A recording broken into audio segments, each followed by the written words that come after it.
Hey Reddit, I'm Cole, 28, and 4 months ago, my engagement exploded in the most humiliating way possible. My fiancée said, "Come to my place tonight. I'm planning a surprise." I showed up with a nice bottle of wine and the dumb kind of excitement you only get when you think your partner's planning something sweet for your birthday. The lights were off. I was already rehearsing my fake surprised face when the lights flipped on and 20 people screamed, "Happy birthday, Alec!" Not me. Alec, her ex-boyfriend. Confetti everywhere. Phones out recording. And there she was, standing next to him, holding his hand like it was 2019 again. You could feel the oxygen leave the room. Everyone went dead quiet. Paige, my fiancée, froze like she just realized she'd walked off a cliff in real time. And then it clicked. She told me months ago her ex had the same birthday as me, November 2nd. We laughed about it then. Small world, right? Turns out the world's smaller than I thought, small enough for her to throw him a party on my birthday. I didn't yell. Didn't make a scene. I walked right over, handed Alec the bottle. "Happy birthday, man." He took it like I just handed him a live grenade. Then I left. Quietly. Calmly. My heart doing 200 BPM under the surface. She came running after me in heels, yelling my name, mascara streaking. Alec standing in the doorway behind her, realizing the plot twist. She banged on my window, saying she got the dates mixed up. "Mixed up?" I said. "You threw your ex a surprise party on my birthday, in your apartment, while we're engaged. We're done." I drove off, left her standing there with a confetti halo and a face full of regret. That night, while she was crying to whoever still believed her, I was at home calling a 24-hour locksmith. Because if there's one thing I've learned, love might be blind, but revenge should always be properly secured with a new deadbolt. Locksmith showed up around 12:30 a.m. Older guy named Leon, had the calm energy of someone who's seen way too many breakups go nuclear. "Bad night?" he asked, unpacking his tools. "You have no idea," I said. He just nodded like he didn't know. By 1 a.m., my apartment had a new deadbolt, new handle, 2 shiny brass keys, and 0 emotional liabilities. While he worked, I boxed every single thing Paige had ever left in my place. Her shoes, hair dryer, random skincare products that cost more than my car insurance, even that half-burned Coconut Dreams candle she swore smelled like summer happiness. 6 boxes total. Ring box on top. When Leon finished, I handed him $500 instead of the $420 he quoted. He didn't ask why. Just said, "Smart man," and left. Then I texted Paige. "Your stuff's packed, including the ring. Pick it up by Friday or it's going to Goodwill. Your key doesn't work. Don't try it." Blocked her. Turned off my phone. Slept like a baby. Next morning, 7 a.m., my doorbell started screaming like a fire alarm. I checked the peephole. Paige, red-eyed, makeup smeared, with her best friend Tori standing behind her, arms crossed like she was her personal bodyguard. I opened the door just enough to lean in the frame. "What?" Paige's voice cracked. "We need to talk. You can't just throw away 2 years like this." "Actually," I said, "I can." Tori stepped in. "She made a mistake, Cole. A mix-up. You're ending an engagement over a calendar error?" I laughed. "A calendar error? That's creative." Paige started crying harder. "Please, I love you. We can fix this. The wedding's in 5 months. Then cancel the venue." I said, "You've got until Friday." She tried playing the victim card. "Where am I supposed to put all this? I've been practically living here. Figure it out." I said, "Your name's not on the lease. You don't pay rent. Take your stuff or I'll donate it." That's when she went full lawyer mode. "You can't do that. I have tenant rights. You have to give me 30 days. I smiled. "You want to test that? Go ahead. But your stuff will be at Goodwill, while your lawyer's Googling tenant law. Closed the door. Locked it. They kept pounding for 20 minutes until Tori finally said, "He's not opening it. Let's go." I leaned against the door, exhaled, and realized something. I wasn't even sad. I was free. And judging by the silence that followed, they finally got the message. Or so I thought. By Sunday afternoon, peace lasted about 8 hours, then my phone lit up with a call from my buddy Brett. "Bro," he said, "what happened last night? People are saying Paige tried to upgrade to Alec in front of everyone." That's about what happened. Apparently, Alec wasn't thrilled either. According to Brett's version of the gossip circuit, Alec had no idea Paige was still engaged. She told him they'd broken up weeks earlier. So while she was shopping for wedding venues with me, she was also rekindling old sparks with her ex Classy. By Monday morning, the fallout spread faster than a discount sale on drama. Paige's mother called my workplace. You read that right, not Paige. Her mom. My boss, Dean, called me into his office. Former Navy, calm but terrifying when annoyed. He said, "Your fiancée's mother called. Said you threw her daughter out and she's concerned about your mental health." I swear I almost laughed. So I told him everything, start to finish. Dean leaned back, hands clasped behind his head. "She called your workplace over a breakup. That's a new one." He smirked. "You handled it right. Most guys would have made the 6 o'clock news." Tuesday morning, I came home from work to find deep scratches around my brand new deadbolt. I checked my security footage. There she was, 5 p.m. sharp, trying her old key, then trying to force it, looking around like a raccoon caught in daylight. I texted her, "You have until Friday to get your stuff. I saw the footage. Try that again, and I'm calling the cops." She replied 3 hours later, "You're holding my property hostage. I'm calling the police." Perfect. Please do. Wednesday evening, knock on my door. 2 cops. The older one looked tired, the younger looked like he'd drawn the short straw for the night shift. "Sir, we got a call about a domestic situation. Your fiancée says you're refusing to return her belongings." I invited them in, showed them the neatly stacked boxes, the ring sitting right on top. Played them the security footage of her break-in attempt. The female officer watched, then looked at me. "Sir," she said, "you've been more than reasonable. Most people just throw it all on the curb." She radioed back to Paige, wherever she was. "Ma'am, your belongings are packed and organized. You have until Friday to collect them. He's under no obligation to do more." Screeching static followed. The male cop winced. The female sighed. "Ma'am, if you don't collect your property by Friday, he can dispose of it legally. That's California law." When they left, the younger cop handed me a card. "If she shows up again, call us directly." I closed the door, leaned against it, and laughed, half out of relief, half disbelief.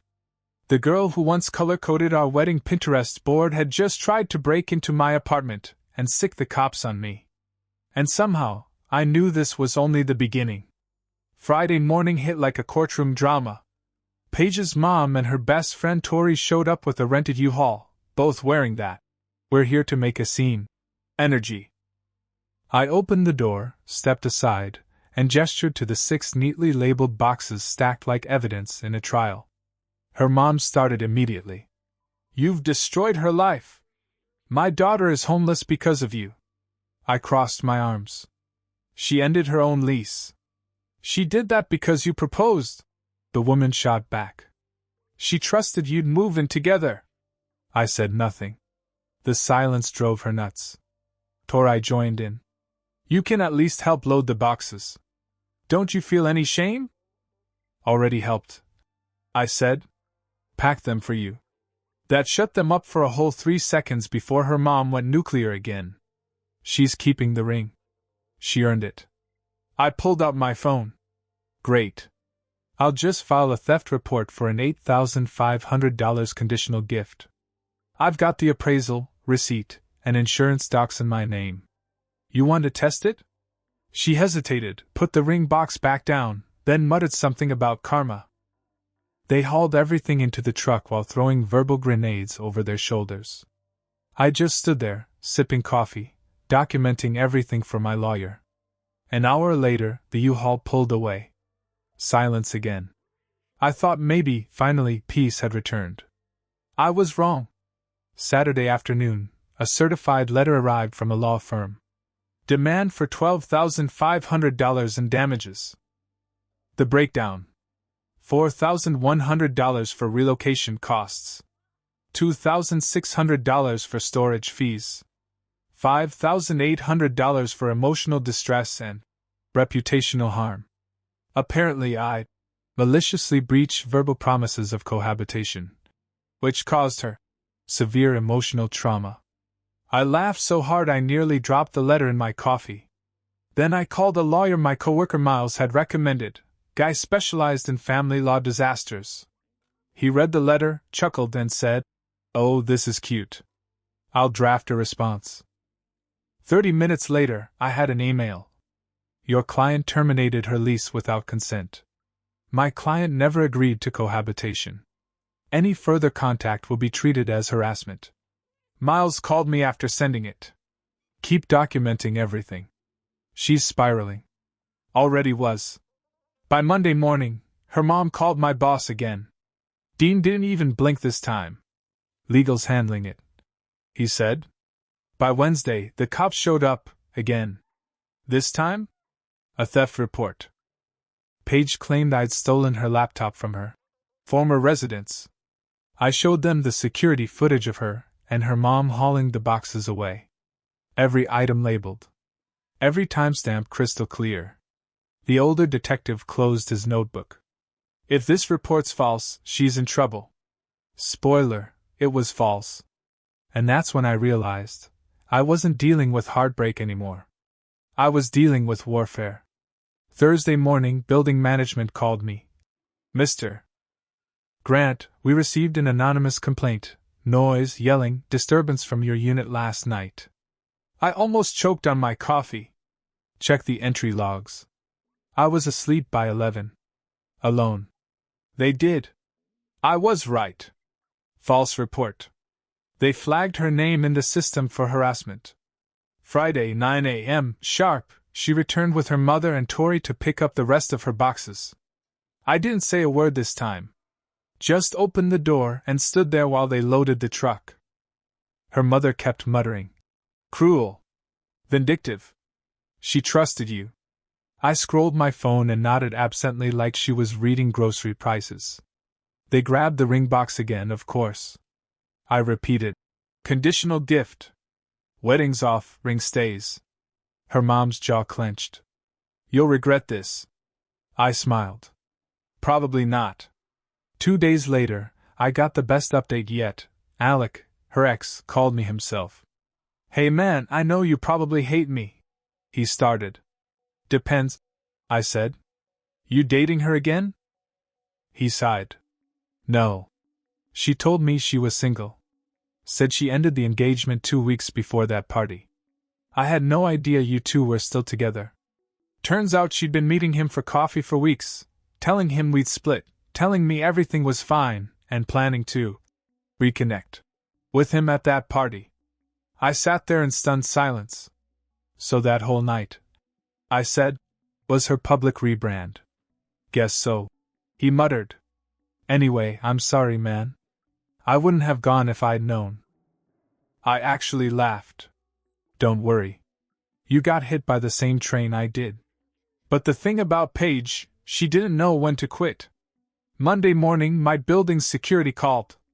Someone's been loitering in the lobby asking for you. We told her to leave. I went downstairs, Paige and her mother. She looked exhausted, shaking. Please. Just let me stay for 2 weeks until I find an apartment. Nope. I hate you, she screamed. I'm aware. Security escorted them out. By that afternoon, Dean, my boss, called me into his office again. She's called 3 times. Claims you're terrorizing her.